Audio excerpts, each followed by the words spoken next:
Hi guys, എല്ലാവർക്കും സുഖമല്ലേ? സന്തോഷമായിരിക്കും എല്ലാവരും.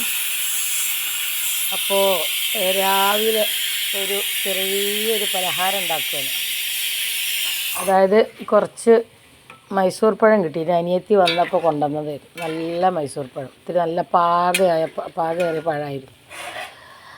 അപ്പോൾ അങ്ങനെയുള്ള പഴം കിട്ടുമ്പോൾ റോബസ്റ്റ് കൊണ്ട് ഉണ്ടാക്കാം, നേന്ത്രപ്പഴം കൊണ്ട് ഉണ്ടാക്കാം, ഒക്കെ ചെയ്യാം. പക്ഷേ ഇത് ഇന്നലെ കിട്ടിയത് നമുക്ക് മൈസൂർ പഴമാണ്. ഇവിടെ മൈസൂർ പഴം എന്നാണ് പറയുക, നിങ്ങളെ കയ്യിൽ എന്താ പറയുകയെന്ന് എനിക്കറിയില്ല. അത് നിങ്ങളെന്താണോ ആ പഴത്തിന് പറയുന്നത് പറയാമെന്നുള്ള അറിയില്ല. അപ്പോൾ ആ പഴത്തിന് നിങ്ങളെന്താണോ പറയുന്നത് അതൊന്ന് കമൻറ്റിലൂടെ അറിയിക്കണം. ഞങ്ങളിവിടെ മൈസൂർ പഴം, ചെറുപഴം എന്നൊക്കെയാണ് പറയുക, പറയാം. അപ്പോൾ അതുകൊണ്ട് അതെന്താ വെച്ചാൽ നന്നായിട്ട് നല്ല പഴുപ്പായിരുന്നു. അപ്പോൾ എന്ത് ചെയ്തു, നല്ല രാത്രി അതിൻ്റെ മകള് കുട്ടിയൊക്കെ വിരുന്ന് വന്നിട്ടുണ്ട്. അപ്പോൾ അവൾ ഇന്നലെ അതൊക്കെ രാത്രി മാവ് കൂട്ടി വെച്ച് തരുന്നു. അപ്പോൾ ഞാൻ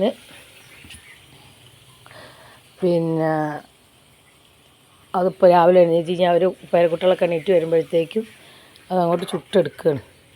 അപ്പോൾ ഒരു സ്പൂണിൽ കോരിയിട്ട് ഇങ്ങനെ ഒഴിച്ചു കൊടുത്താൽ അത് നന്നായിട്ടിങ്ങനെ സൂപ്പറായിട്ട് വരും.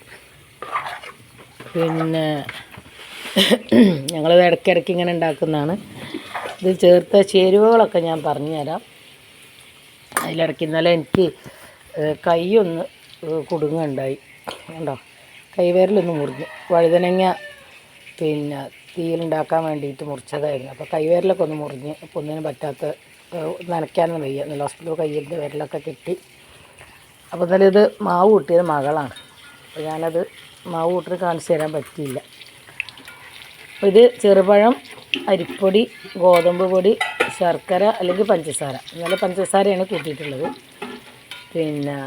അപ്പോൾ അത് നല്ല ജീരകത്തിൻ്റെ പൊടി, ഏലക്കായൻ്റെ പൊടി ഒക്കെ ചേർത്തിട്ട് നന്നായിട്ട് കുഴച്ച് ഈ ഒരു പരുവത്തിലാവണം.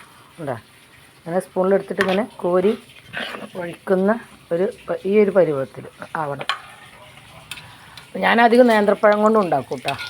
അപ്പോൾ അങ്ങനെ ഇന്ന് രാവിലെ അവൾ കുട്ടികളൊക്കെ എണീറ്റിരുന്ന് പോകും. അവൾ വ്യാഴാഴ്ച വൈകുന്നേരം വന്നതായിരുന്നു, വല്ലപ്പോഴും വരുള്ളൂ. അപ്പോൾ അവളിന്ന് പോവും. അപ്പം ഇനിയിപ്പോൾ രാവിലെ എണീറ്റിട്ട് വരുമ്പോൾ ചായക്ക് കൊടുക്കാലോ കുട്ടികൾക്കെന്ന് എഴുതിയിട്ട് വേഗം ഉണ്ടാക്കണം. നല്ല ടേസ്റ്റാണ്, കാരണം നല്ല സ്മൂത്തായിട്ട് കിട്ടിയിട്ടുണ്ട്. ഉണ്ടോ, നല്ല പതുന്ന് തന്നെ ഉണ്ടോ, നല്ല സോഫ്റ്റായിട്ട് കിട്ടിയിട്ടുണ്ട്. അപ്പോൾ ഇതുപോലെ വീട്ടിൽ പഴങ്ങളൊക്കെ, അത് ഏത് പഴമാണെങ്കിലും, നേന്ത്രപ്പഴമായാലും ചെറുപഴമാണെങ്കിലും റോബസ്റ്റ് പഴമാണെങ്കിലും ഒക്കെ തന്നെ കുട്ടികൾ കഴിക്കാതൊക്കെ ചിലപ്പോൾ ഇരുന്ന് നമ്മൾ കേടുവരില്ല. നമ്മൾ വാങ്ങിക്കുമ്പോൾ തന്നെ നന്നായിട്ട് പാകമായിട്ടുണ്ടാവും.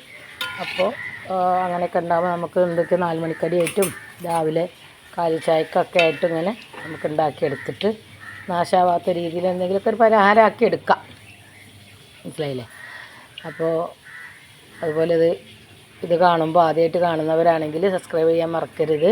ബെല്ലൈക്കൺ അമർത്തണം, ഷെയർ ചെയ്യണം, കമൻറ്റ് ചെയ്യണം, അഭിപ്രായങ്ങളൊക്കെ പറയാൻ മറക്കല്ലേ ആരും. എല്ലാവരും സപ്പോർട്ട് ചെയ്യണം.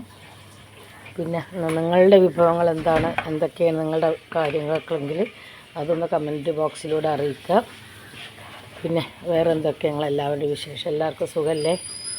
എല്ലാവരുടെയും സുഖത്തിനായി പ്രാർത്ഥിക്കുന്നു. ദൈവം നമ്മളെ അനുഗ്രഹിക്കട്ടെ. എൻ്റെ കയ്യിൻ്റെ വിരലിൻ്റെ മുറിവൊക്കെ വേഗം മാറാൻ വേണ്ടി എല്ലാവരും പ്രാർത്ഥിക്കുക. ഒരുപാട് ജോലിയുള്ള കാര്യം ഉണ്ട്, ഒരുപാട് വീഡിയോസ് നിങ്ങളെ കാണിക്കാനുണ്ട്, എൻ്റെ പച്ചക്കറീൻ്റെ വിശേഷങ്ങളും കാര്യങ്ങളൊക്കെ ആയിട്ട്. അപ്പോൾ എല്ലാവരും പ്രാർത്ഥിക്കണേ. Okay, tata, by.